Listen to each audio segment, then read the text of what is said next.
In the U.S., hillbilly and cowboy singers became phenomenally popular.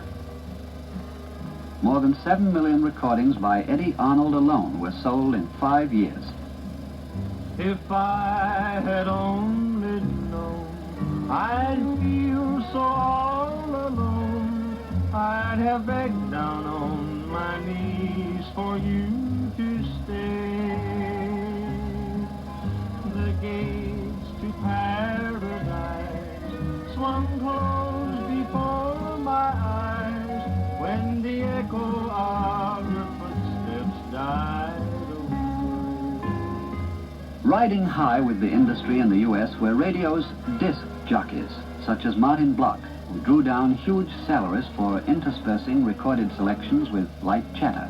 And now, ladies and gentlemen, over WNEW New York, from your make-believe ballroom, we go to stage 2 for the sweetest music this side of heaven. That means Guy Lombardo and the Royal Canadians. Guy and the orchestra doing a number they first introduced, titled Everywhere You Go.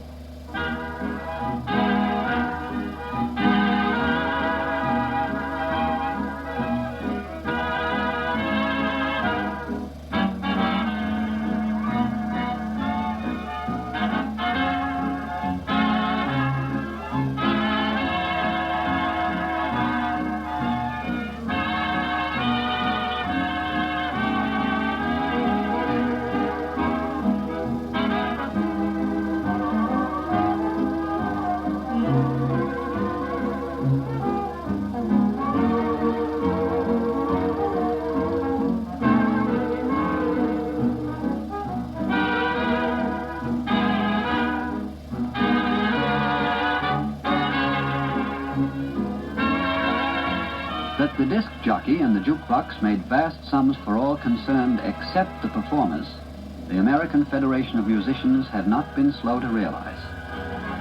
In 1942, the union's redoubtable president, James Caesar Petrillo, had won from the industry a royalty on all records and transcriptions.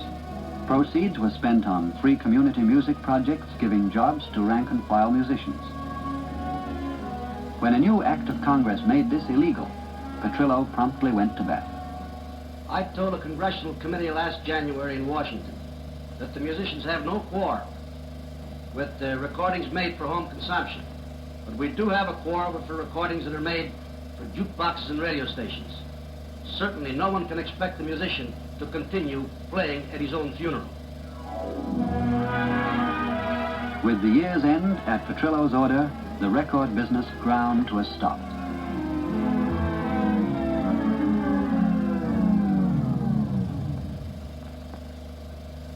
For over 11 months, every major recording studio in the United States was closed down, while the industry struggled along on its backlog of masters. During this period, British record companies made great strides in the U.S. market, for the recording methods which had been developed in England were resulting in a product regarded as greatly superior by many American collectors, particularly those interested in classical music. A number of distinguished British artists, such as Maura Limpany, were first introduced to the American public by way of recordings, which earned them quick favor and a wide following across the Atlantic.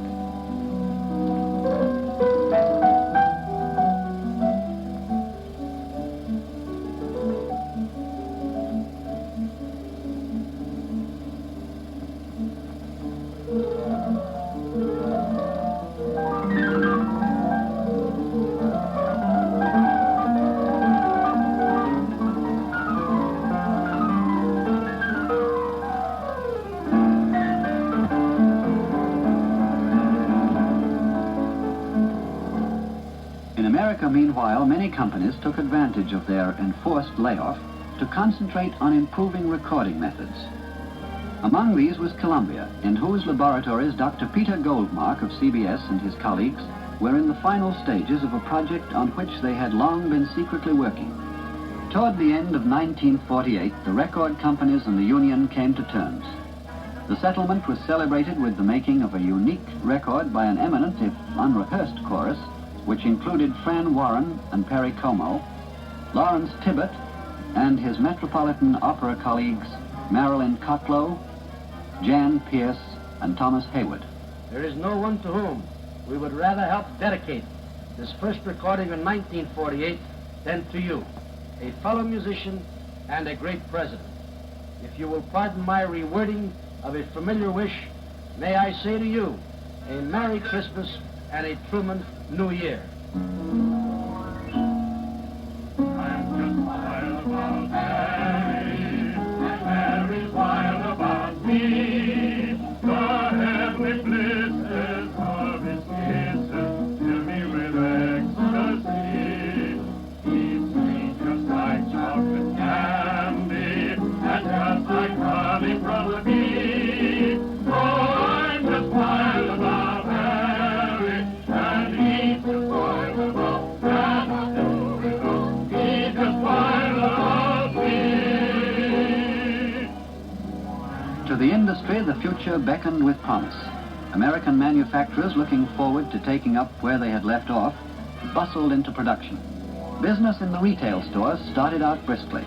Columbia had successfully unwrapped its project, a long playing record with over 20 minutes of music to the side, the first major technical advance in the industry since the start of electrical recording. Then RCA Victor cut loose with a revolution of its own, a new slow-speed record which, like Columbia's, was a striking improvement in tone quality over anything available earlier. But to play both types as well as the old-style record would require 3 different turntable speeds. As record fans stopped buying to look around and make up their minds, panicky dealers began unloading their standard speed albums, despite the industry's promise that these would not become obsolete. But with prices coming down and the quality of recording going up, the general public stands to gain eventually, whatever happens within the industry.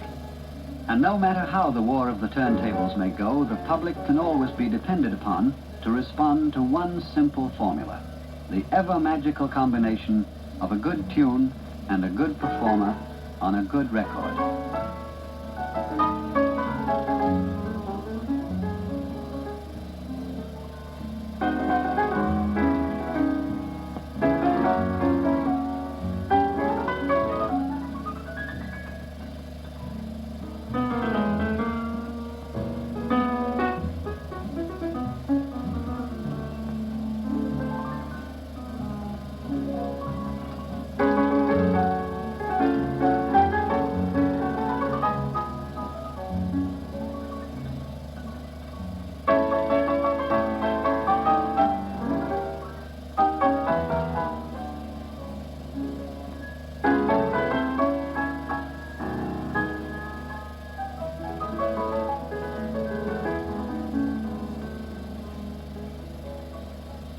Today, whatever the difficulties ahead of the record industry, the best single guarantee of its future is the unfailing wealth of talent ever at its command. Time marches on.